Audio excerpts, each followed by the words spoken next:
Terrorform podcast. I'm Aaron. I'm Josh. I'm Kristen. And this is Donnie. And we're here to make the world a creepier place. Hey. Heck yeah. Heck yeah. Donnie is hyped for this episode. Donnie. It's not even his episode. What the heck? Hey, that boy ready. He Ready probably to did learn. the least amount of research. I think I did the least. Oh, dang. Oh, it's Sure. on me and you, Aaron. Yeah, it's all on y'all. It's all Y'all on are going to be carrying this Been episode. on an editing frenzy over here. Yeah. So this episode's going to be about, ghost hunting equipment. And then we're also going to cover famous, I guess, paranormal and ghost investigations or stories of haunted houses. And sorry, audio listeners, I just realized we have our ghost equipment out on the table. That's okay. We'll explain what's happening. Yeah. So I'm going to go ahead and cover two, I guess, well-known paranormal experiences or haunted houses, stuff like that. I have one that's pretty, globally or internationally well-known, and then one, I guess it's a big story, but I guess a lot of people haven't heard of it, I guess. It's not as big as the other one. So the well-known one is Amityville Horror. Pretty boring, right? Everyone knows this story. I don't know the details. Okay. Yeah, let's get into it. Okay. So from just the quick Google search with the little, I guess, synopsis of what immediately pulls up is the Amityville Haunting is a modern folk story based on the true crimes of Ronald DeFeo Jr. On November 13, 1974, DeFeo shot and killed 6 members of his family at 112 Ocean Avenue, Amityville, on the south shore of Long Island. He was convicted of second-degree murder in November 1975.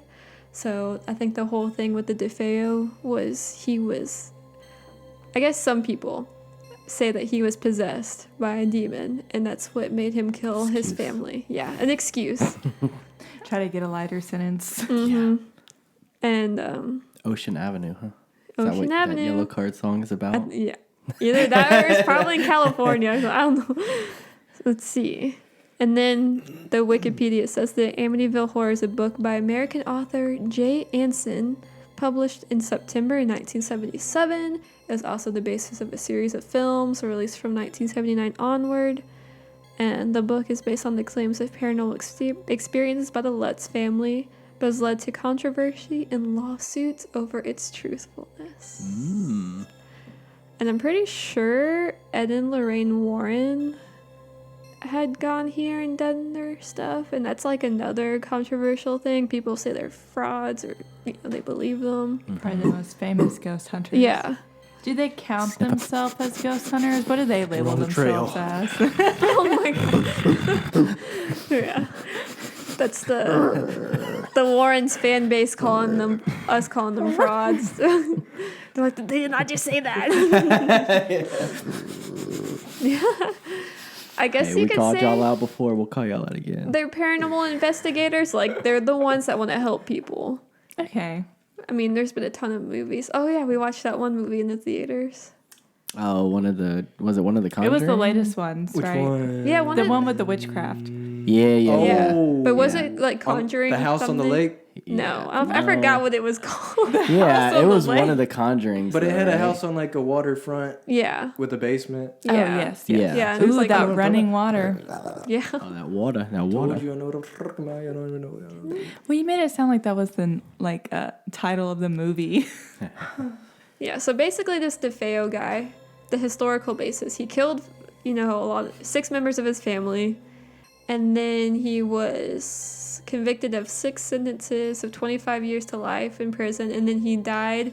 He recently died. DeFeo died in custody in March 2021. Oh, dang. Breaking news. Breaking news. I didn't know he died. 2021 last year. I know he shot them with a shotgun. That's pretty brutal. Yeah. He said a demon did it. Dang. He was Like possessed. possessed him. Yeah, he was possessed. And then afterwards, the house was haunted ever since then? Yeah, or something like that. That's when it started to become famous. Okay. But So that's what that movie was based off of? yeah. The one we saw? With No. the animals? It was after. It was the family who moved in afterwards, right? Yeah. It was like a mock or like a remake. No, of that Conjuring movie we saw was not based off of this. Oh. Yeah, that was just the. We were the just talking about Ed and Lorraines. Lorraine. They Yeah. also investigated the Amityville house. But no, what movie was it with the dog kennel? The dog The kennel? guy that was that. Are a you movie thinking or of a- Was that a documentary? No, it was a movie. The dude worked at the dog kennel, and he was going to be the first person tried under demonic possession. Oh, yeah, that was the one we watched. Oh yeah, I forgot about that part. Me Yeah, too. yeah, that was I the know. That was Conjuring movie. that we Yeah, watched. that was the Conjuring Yeah, movie. this That's has not the nothing to do- Amityville. Yeah. Too many beers ago. Okay. But yeah, he said the devil made me do it. So Yeah, it's kind of like He the did- similar it's kinda, thing. yeah. That's the name of the movie. The devil made me Devil yeah, devil made me do it. It's all coming together, guys. It comes to us. But this is what shocks me. So he killed his family in November 13th of 1974. And then in December 1975, George and Kathy Lutz had moved in. That's really quick. fast. Yeah. Yeah, it is a really year? I would Over not something be so moving in a year gruesome? after the murder. Yeah. You would think like it wouldn't really sell. Yeah. That's, you know what? It is a scam because they're like, let's get this house because there's. But it We're also gonna get probably it really sold for cheap. cheaper, We're right? gonna get Yeah. it really cheap, and then And we're we're gonna gonna say that it's We're gonna super exploit haunted. this. Yeah. And make Yeah. it We're gonna make sell our for money really high. back. Yep. So Genius. We're on the case. So George and Kathy Lutz, they moved in with their 3 children into this house. After 28 days, the Lutzes fled the house, claiming to have been terrorized by a paranormal phenomenon while living there. 28 days. That's it. The 28 days Lutzes. later. Wait, so they left? It just They says said the haunting in the house was so bad that they had to leave. They had to leave. They So they just sold dro- the house. They didn't even sell it when they left. They just dropped everything and left. Oh yeah. So I'm just trying to figure out if this was a mastermind plan or Yeah. That's what I've heard is that like this is kind of like the era before like internet, so Yeah. you know, if something like this was going on, it probably would blow up because no Yeah. one's really heard draw of it. attraction. Yeah. Yeah. Something, you know, unheard The news of. would And it's like keep we it can in. like make books Yeah. about this and sell it. Lutzes the putzes. We're on So- to you. It says here in December when they bought it in 75, they considered it to be like a bargain price and they bought it for $80,000. How big was the house? It was massive. I don't know if it has like Yeah, that'd be the a square bargain now. footage. Yeah, but, it's hard to find anything that low. Yeah, but this is also the I'll take it. 70s, so maybe true. You can find a trailer house for that. yeah. Like a brand. Nowadays that seems like You'd a have to get bargain price. Used but rundown trailer house. Yeah. to get houses something back then were probably like 30,000. I don't know. It was a 5-bedroom house. So it's a pretty big house. So you get for 80,000, dang. Yeah. Ooh, maybe it's the 5-bedroom thing. My house was a 5-bedroom house. Dang. The haunted one. Something with the number 5. Dang. It also had a Connections. swimming pool and a boathouse. Oh, dang. Yeah. Dang. And it was located on the canal. And let's see. Oh, they had kids from a previous marriage. They had a Malamute Labrador dog named Harry. It says the real estate broker told them about the DeFeo murders and asked if this would affect their decision. After discussing the matter, they decided that it was not a problem. So they moved in. They brought much of the DeFeo's family furniture was still in the house because it was included for $400 as part of the deal. And then a friend of George Lutz learned about the history, and he insisted on having it blessed. At the time, he was he was a non-practicing Methodist and had no experience of what this would entail. And then Kathy, his wife, was a Catholic. And let me find, the creepy stuff. The good stuff. Yeah, the good stuff. I do know, like, when I was a kid, I was super into the paranormal stuff, and my uncle was, like, really into it. So I'd watch, like, scary movies or, like, look into his books, and Amityville showed up in one of his books. And I just remember reading it, and it was saying, like, blood would ooze from the walls, and, like, all this stuff would happen. Like, it's supposed to be, like, super crazy. Yeah. Didn't they have an episode in, like, A Haunting in... I think so. I think that was the first time I heard of it. What state was it in? Connecticut. Haunting in Okay. Connecticut. Yeah. What was that from? The devil inside? Yeah, like devil or within? inside. Which one was it? Same thing. Because there was a video Was that the one game with the that's police called officer? something, and then yeah, it was the cop. And then the lady, was in the she was in the asylum. Connect the guts. So it sounds like they had a priest come by, and the very first flick of the holy water, he heard a masculine voice demand that he get out. And then get out. Get out. Get out. He just starts the blessing. And then immediately, come on. Out. So then he never told You got me all George or Kathy about the incident, about the get out. He just left. The priest? Yeah, without saying anything. Wait, so did he finish the Why blessing, would or the did he priest just do the not? one stroke and then leave because it One creeped him stroke. out? It just says when leaving. Okay, it says that he did the stroke and it heard the other stroke. The one stroke. That's all he needed. Do your partner. And then it just says it demanded to get out. And then when leaving the house, Father Mancuso did not mention this incident to either George or Kathy. And then on December 24th of 75, Father Mancuso called George and advised him to stay out of the second floor room where he heard the mysterious voice, the former bedroom of Mark and John Matthew DeFeo, that Kathy planned to use as a sewing room, but the call was cut short by static. Static. Okay, and then following his visit to the house, Father Mancuso allegedly developed a high fever and blisters on his hands, similar to stigmata. Oh, that's an interesting subject, stigmata. Did you get blisters on your Right hand about with that. the hand, foot, and mouth disease? Yes. I think so. That's all I it was. believe so. That's what that boy got.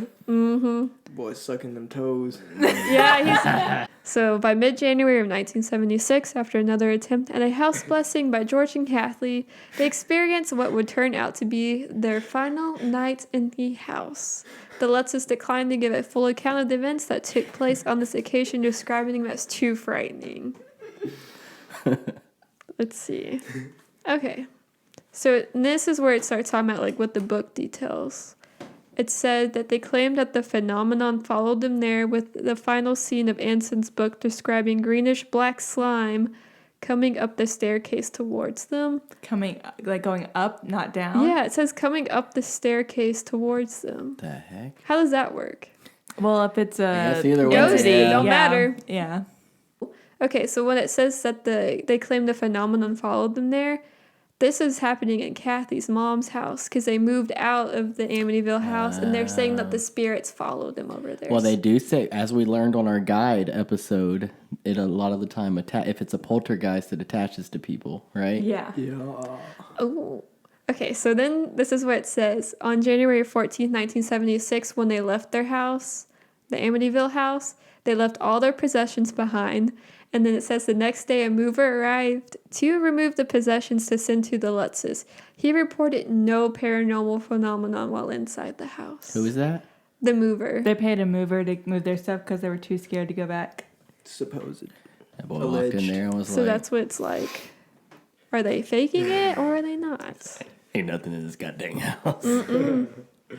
Okay, the claim of cloven hoof prints in the snow on January 1st, 1976 was rejected by researchers Rick Moran and Peter Jordan, whose investigation Moran. revealed, it says Moran, there was no snowfall at that time. So I guess this is kind of like...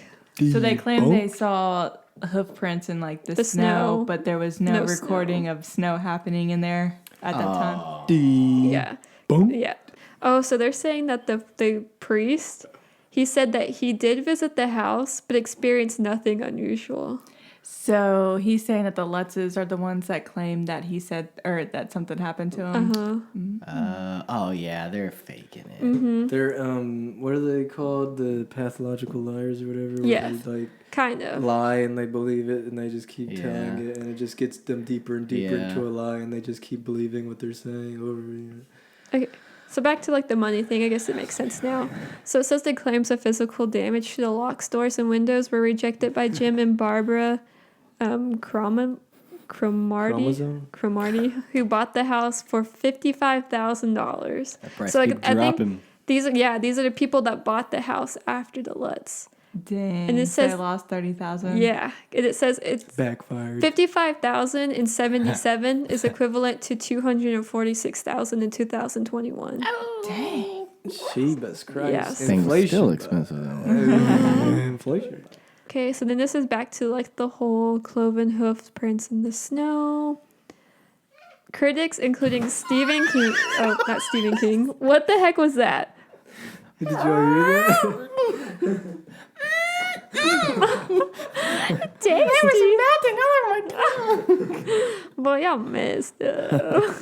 We're all over the place. Okay, so critics, including not Stephen King, Stephen Kaplan, have pointed out that the changes were made to the book as it was reprinted in different editions. Dang, so not even all the books are consistent. No.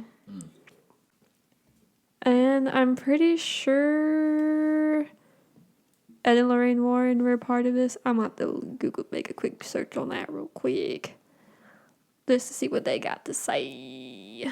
Okay, so it looks like they did. I'm trying to keep. Okay, they explore some of the most famous alleged haunts in history, including the Amityville Horror. Okay, so yes, they did cover So they it. were there. Yeah, and I kind of think they're frauds. That's a bold claim. It's a bold claim. You know what? Let's get to that. Let's talk about the Ed and Lorraine Warren people later. I'm gonna go to the other story that's not as well known. Okay, so here's the plot.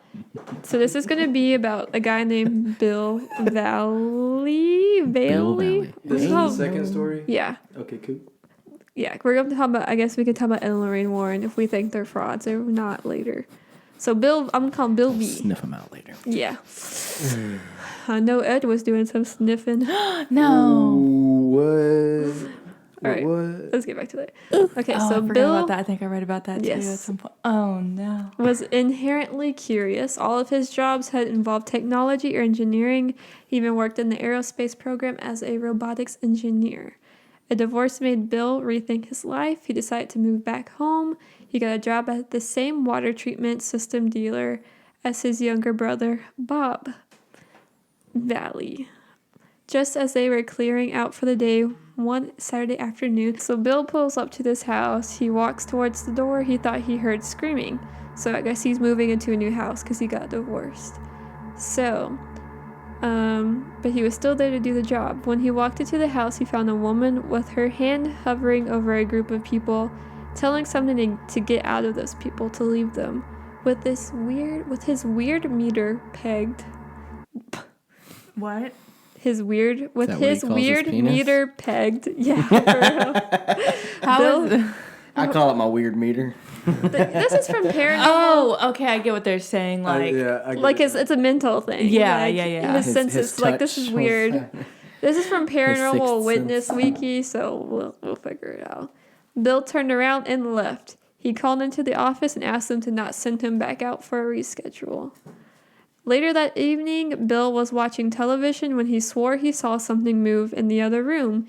He knew he was alone in the house. He searched the entire house but couldn't find anything to explain it. He had seen something, but what?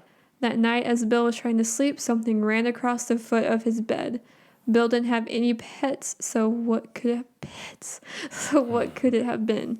Could an animal have gotten to the house? He searched but found nothing. It's a little gremlin.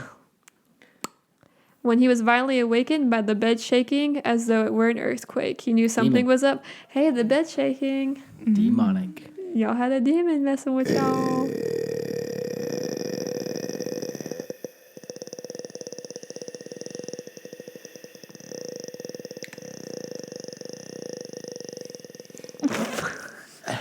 What the heck?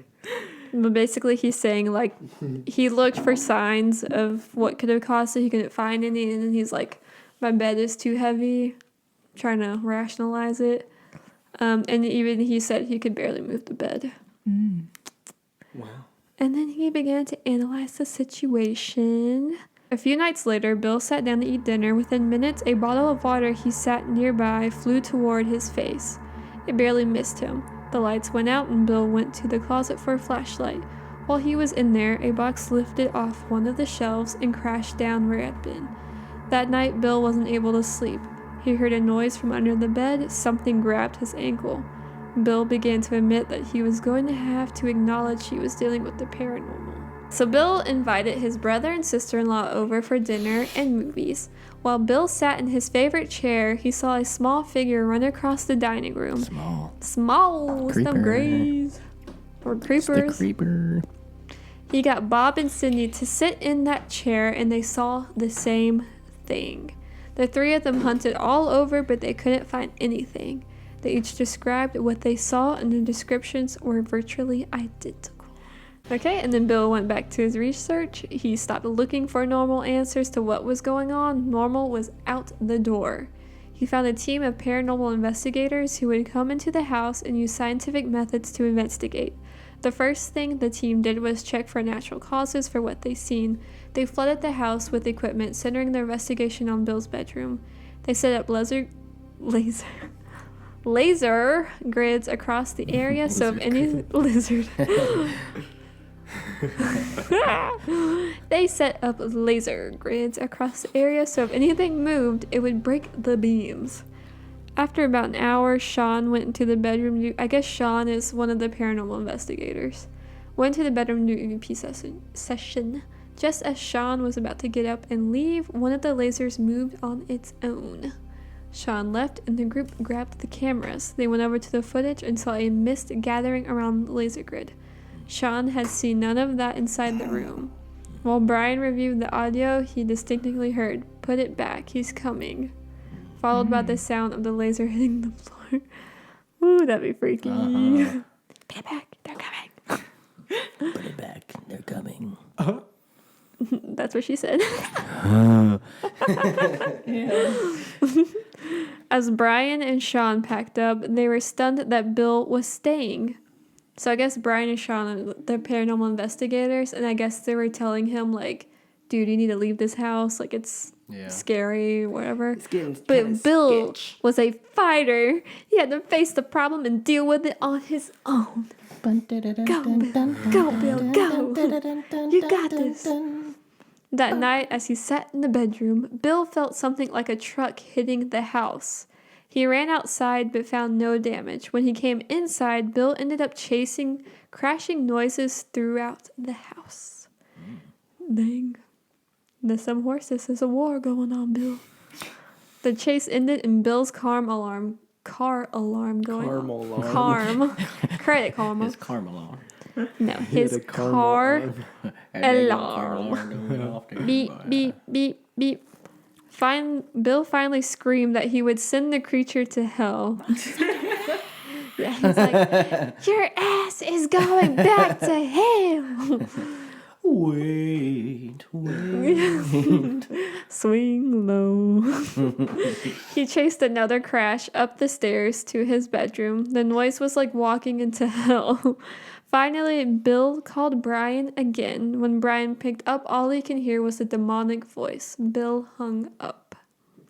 In his bedroom, Bill saw a creature standing at the foot of the bed. It was about 6 feet tall and black. It came closer and closer until Bill was terrified. No sooner could he scream than the creature disappeared. A violent rattling at the door drew him downstairs. Brian was shaking the door, trying to get it open. Bill went back to research. He determined that the dark figure was the overseer for the goblins. What? This man sounds like he's losing his mind. I know. I guess like Had the me to tiny, the last part. yeah. I know.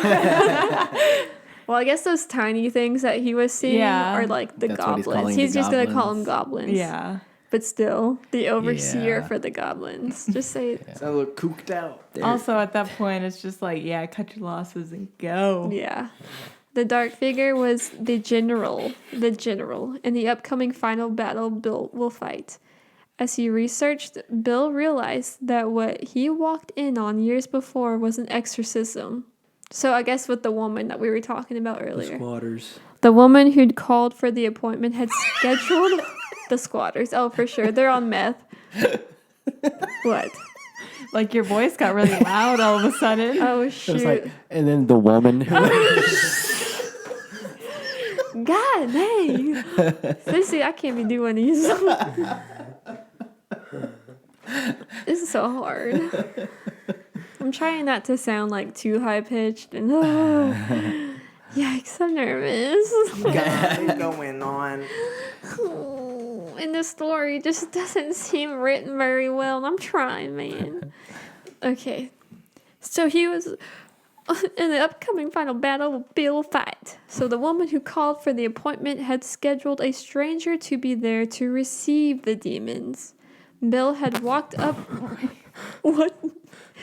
That's like a little fart. She's gonna do what to the demons? Receive.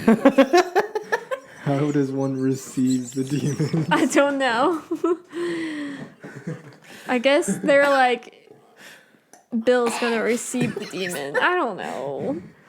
Okay, when I watched the video on this, okay, I might have got really loud again. When I watched the video on it, No, you were good.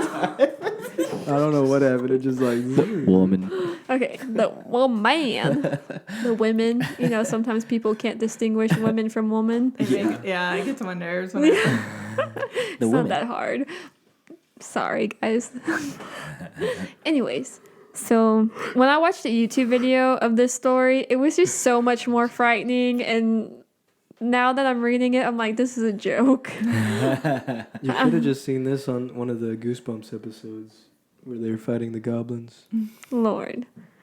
But anyways, Bill had walked up to the woman's house years ago, but he hadn't left alone. So the outcome section is just 2 sentences. Bill still lives in the house. He still searches for answers. Oh, he never left? Nope, he never left. I thought he died. No. Wow, Bill, what That's are you doing, what bye? I heard in the... Bill, if you're watching, hit us up. Hit us that up, Wow, YouTube Bill. Come on the video. Terrorform podcast. Yeah, because like, when I watched a YouTube video over this story, I'm pretty sure it was like Texas-based. Mm. And like, Wow, he Bill, worked come for on. NASA. So he's supposed to be like this really smart scientist guy, logical when it believe in ghosts, have a reason to believe in Oh no, ghosts. some of those high IQs just lose it. You think so? They just snap. Einstein. They're just too smart for their own good. For their own daggum good. Guess you could say the same for like that Bob Lazar guy. He worked. Didn't he also? Oh, he worked He for was Area Area 51. Yeah. I And think he was like a contractor or something. yeah, or he Flex claimed like that. that. Yeah, What is claimed. it? Flex like David Icke. No, that's what I was thinking the first time. I was drunk. Well, yeah, those are my 2 ghost stories. I mean, they probably could have been done better or whatever, but I mean, that's what I could find on the internet. You can't always trust what you see or read on the internet, I guess. Okay, so back to Ed and Lorraine Warren. We think they're fakes, frauds. I used to be a hardcore believer of Ed and Lorraine Warren, but as I gotten older, Yeah. I'm just like, I don't think they're Yeah, it's real. so hard to know like who's being real and who's being fake because it's so easy to Especially fake the this movies. kind of thing, you know. Like the movies are so done up, like Yeah. from what actually happened, From- from their own. Well, you first can never person really trust perspective. the movies. Yeah. Yeah. Yeah, but they try to pass. Yeah, it because they're like as based on a true story, and it's just like the whole thing loosely is based. so They don't dramatic. put loosely based in the title. They just put based. Yeah. Or they should be like inspired by true events. Yeah. Based on a true story. Like the The Devil Made Me Do It movie. Yeah. Yeah. One part that I thought maybe spoilers. I'm just gonna talk about a small snippet. Was like when I guess Lorraine was in that trance or whatever, and she was in the morgue, and the dead body woke up and chased her. I was like, there ain't no way that ever happened. Yeah. Ain't no way. The real story is always a lot more tame. Yeah. Yeah, because after we watched the movie, I went to look up the real story, and it was so like pretty mild. Yeah. It wasn't as I intense. don't know, like with these people though, I think they do believe it to an extent, you know, and then yeah, like their what's it called?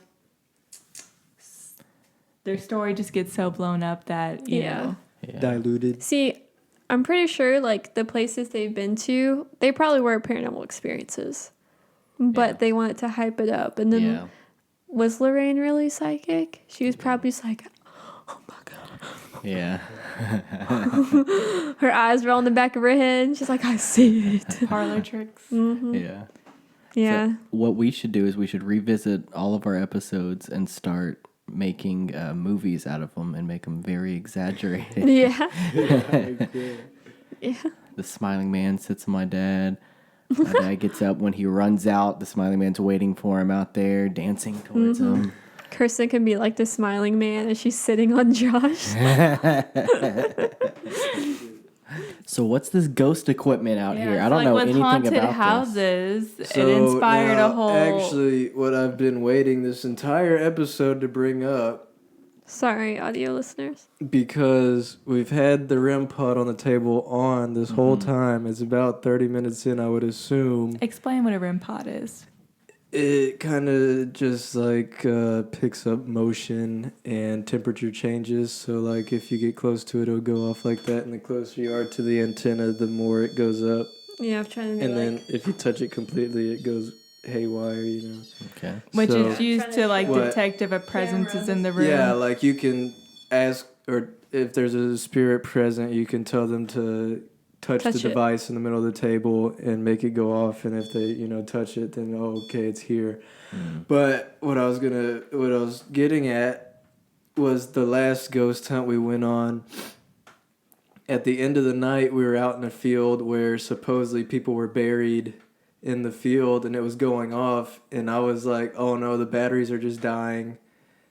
But We're we putting haven't it here. changed the batteries out, and it's been Since- sitting there since it hasn't gone off a yet. month ago, and it hasn't beeped once. Yeah, I was wondering because I was watching Dead Reflections podcast and they had a REM pod sitting out and it started going off and they were kind of freaking out. And then they were like, well, maybe the battery's just low. I think the battery's low because if it is low, it will go off. Yeah. Yeah. And then, So- but they did ask some questions, and then it seemed like it went off randomly. Yeah, like almost too good of timing. Yeah. But yeah, that's why I've been like watching it this whole time, and I'm like, what is it? I was like, well, maybe maybe it was actually going off out there. Out in that field. Because Yeah. like it started going off, and Aaron was like, "Hey, the REM pod's going off." I was like, "Oh, it is," and then it like stopped, and then it would beep, and then it would stop, and then it would beep, And then you're like, it and I was died. like, "Oh yeah, it just died." So I just cut it Something off. was out there with y'all. I don't know if we were recording on the camera at that point. I don't know. That's a good I haven't point. looked at that footage from the field because I was like, oh, nothing really happened. But now I need to go back and see if it Yeah. actually picked that up or not. But I Yeah. think I had set it up. Maybe before we did started find the recording. graves. But yeah, I thought the battery were dead because was dead. And you can see because- all the dust on the top. Yeah, of we it. haven't used it since, and we haven't changed the batteries out. Like I even brought the batteries. Hashtag sorry, audio listeners. Yeah, that was rough. I don't know if you can tell, but these are all the batteries that I bought. They're rechargeable. Mm-hmm. And then that this one's- is the original. It's not rechargeable. It's the original one that I Like had. the regular ones. Oh. Boy, you nasty. Sorry, audio listeners. She gone wild, but Out of all the equipment that we have, or just ghost hunting equipment in general, I think the REM pod is probably the most compelling. Yeah. Because it's like, because you can you even have prove to- it yourself that something has to be Yeah. right up Touched next to it for it yeah. to. so if it's go just off. sitting there and it just goes off, it's like, what the heck? Yeah. I think if that goes off, that would make me like a true believer. what we did for sure capture on video was this EMF Hey, reader. isn't Kristen supposed to be the one talking about the ghost equipment? Yeah, I can lead into it. I mean, Yeah, like, I'm just gonna going over, but yeah, this is what we had, and like you can see it doesn't go off, but if you put it up to like a So Donnie light is switch, holding it up to a light switch right now. It I is don't know going if on. you This can is for the see it. audio listeners. He's holding, what is that called? EMF? EMF. which Because I don't know stands anything about for this equipment except the REM pod. Electro and magnetic field reader. Electro and magnetic Yes. field reader. But as you see, it doesn't. There's Go. no electricity flowing through the light switch now, so it's not on. But once I flip it, it goes off. And when we were sitting in the room, I asked if any entities are there to speak into the device on my wrist, which is the EVP recorder right here. And this went off, and you could hear it buzzing like that. I don't know if you could hear it through the mic, but the light lit up, and you could hear it buzzing like it's a hissing sound because it has a really strong current, or I guess a really strong field that it's picking up. And then I kind of waved it, like I followed it, and then it disappeared. And then I think Aaron mentioned like the chandeliers above me because they were like right over top of me, and I put it up to them, and it wasn't going off. So that was another pretty good thing we Yeah, caught. a But pretty solid reading, I guess. no EVPs came through. No REM pod went off other than in the field, and then a couple maybe orbs on the camera. And then we might have got some voices if you want to go into this device. Is it the spirit box? Yeah, the spirit box. Which EVP stands for, electronic voice phenomenon. Yes, electronic voice phenomenon. So like that's what EVP stands for. And so they have these devices that will record voices that we can't hear ourselves, but like they claim that the ghost can manipulate the radio waves. Yeah, like the radio waves to so that's the thing communicate. That goes. Is that what that is? Yeah. Yeah. Technically. And like I don't know anything about this equipment, so I'm trying to learn here tonight. Oh, that's the thing that goes. That's the thing that goes. This is for the dummies who don't know, like me. Yeah. That's the REM pod, EVP. you're like, that's the thing that goes beep beep beep beep beep. And they have whole like organizations like committed to exploring like EVP or electro voice phenomenon or so like people have been trying to electronically communicate with spirits since at least the 1940s. Really? Yes, like they've tried with like record players and tape recorders. Whoa. So like they'll like ask spirits questions with like tape recorders and then play it back afterwards and hope that something came through. Something. But so like in 2002, a guy named Frank Sumption, he invented the spirit box. 'Cause he was the EVP enthusiast, and he claims that spirits communicated to him the directions to create this device. Wait, spirits communicated with him a device that would help you communicate with spirits? Yeah. So I don't know how they communicated to him how to do this, but so they communicated to him how to better communicate with them, I guess, and he made... Sounds like Mormonism. Didn't he shove his head in a hat and we could cut this? Is Steve holding you hostage? Yeah. If anyone hasn't seen Garage Ghost Hunt. Amazon. What did it say? Amazon. Amazon. Is that where you bought that? It knows. No, I didn't get this on Amazon. But I usually So this put is it an on EVP? It's technically an EVP, It records but it's EVP. that's the EVP recorder where it's just taking your raw audio, like a voice recording, and then you play it back, and you're supposed to be able to hear the voices that's communicating back with you. This does the same thing, but It's through just the through radio frequencies. So it's just kind of two different things that are saying. I like doing it on the AM channels because there's less radio traffic going through. Yeah, because it seems like that's like a lot of the stuff I watch, like on YouTube and stuff. People will be like, "Is anyone in here?" And you hear like a radio host, "Why, yes, there is." They're like, "Oh my god." Yeah, so I like to use the AM frequency because there's like hardly anything that comes through on AM. But like FM, it's just like a bunch of radio stations. Mm-hmm. Oh, and then we have our night vision camera. In a protective. Pretty deal. Self-explanatory. Is there anything special Which with that? Or ghost hunters It just use says like IR. special like cameras so they can record like light frequencies that we can't see with our eyes. So then you'll be in a room recording, and then later on you'll look at it and you could see something, like in the what are the spectrum, like ultraviolet and infrared? Yeah. Yeah, this one has the UV and IR settings. The camera itself just has an IR camera or IR light built in, but this makes it much brighter when you're recording on the camera, so it's kind of better to have that paired up with it. Mm-hmm. It's magnetic. No, not with that case. And I noticed y'all don't have dowsing rods. Y'all ever plan on using those? Maybe. What's a dowsing rod? So a dowsing rod, it's probably like one of the more older, paranormal hunting tools. Which I don't know when they started using it for paranormal or ghost hunting, but usually it's used to a dowsing rod is like an L-shaped rod. There's two of them usually, and you hold them in your hands.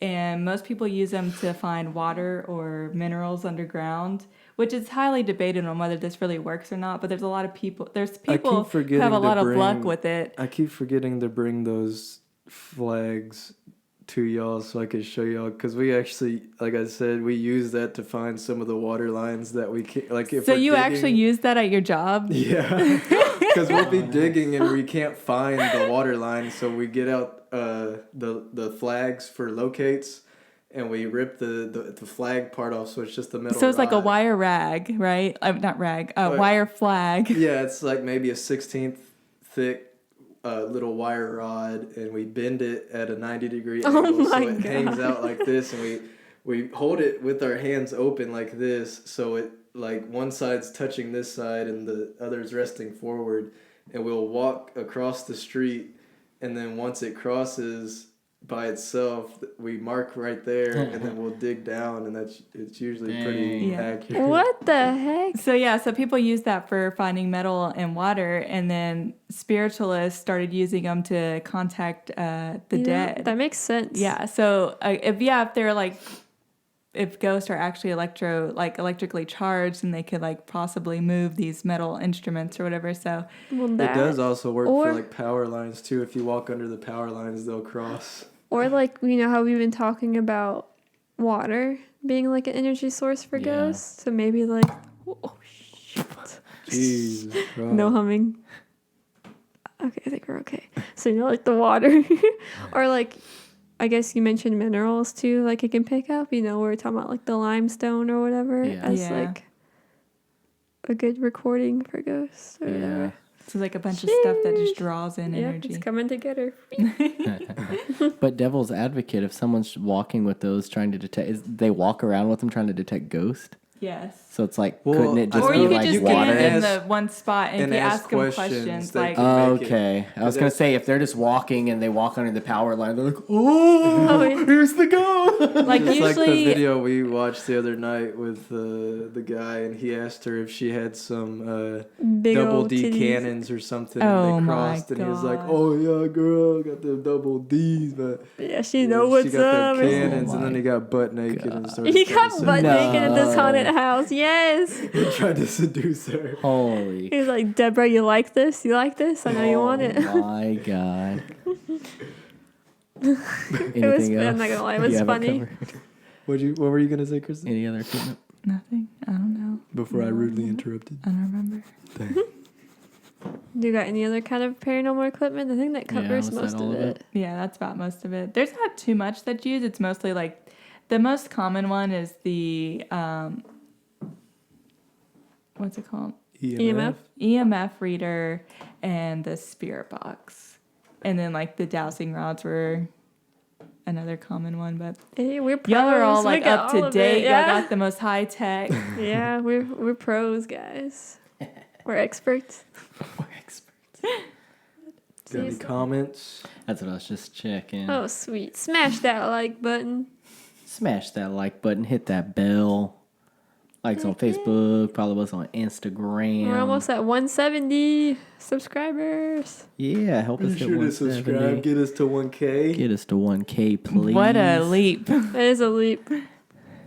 If you want to send us any scary stories, that'd be great. You can send those over at terrorformpodcast@gmail.com or Facebook, Instagram, whatever. Get in contact with us. Send us your stories. We need some content. Heck yeah. We're Leave running your low. comments. Leave your comments here on our guide to surviving a haunted house, how to ward off spirits. We have a comment from Michelle, Donnie's mama, and she says, "Oh hell no." We have one What, she here. doesn't want to ward off spirits? I know, like Yeah. makes it sound like she wants them to stay there. Mm-hmm. And we have one saying, "Son uno six baby." Oh no. What is this? We were getting some very weird comments. I'm pretty sure Bots. Bots. Sex some bots. bots here saying, "I can tell you've been squatting, especially at timestamp 525." They gave a timestamp So too? I went to timestamp 525, and it was just a shot of all of us sitting at the table. So I don't know It's what you're definitely talking an about. auto Who were they automated focusing Who on? is they focusing on. probably I'd show up. Josh got that cake. We're all assuming it's one of the girls. But really, it's Josh. It's He comments again. He's like, "Oh no, I'm talking about you, redhead." man." Yeah. No, I ain't got no booty. Josh got that dumper. Get that turd. Yeah, have you seen cutter. that spooky can be fun or creepy can be fun post? Oh my god. Yeah, with us dancing. Josh got that cake and Don got that dong. Just kidding. It's his phone in his pocket.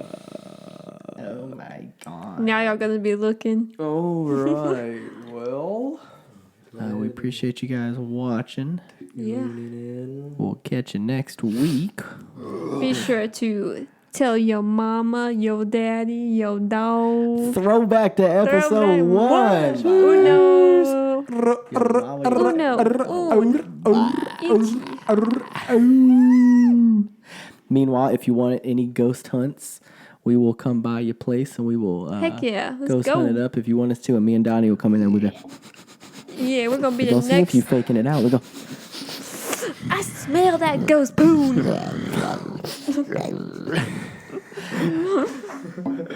What? We hope that you keep it creepy and that you Make it creepy. make it Make creepy. it make creepy. it creepy. Make it creepy. Making that Terrorform. world a creepy Make place. it creepy. Terraform your surroundings and stay.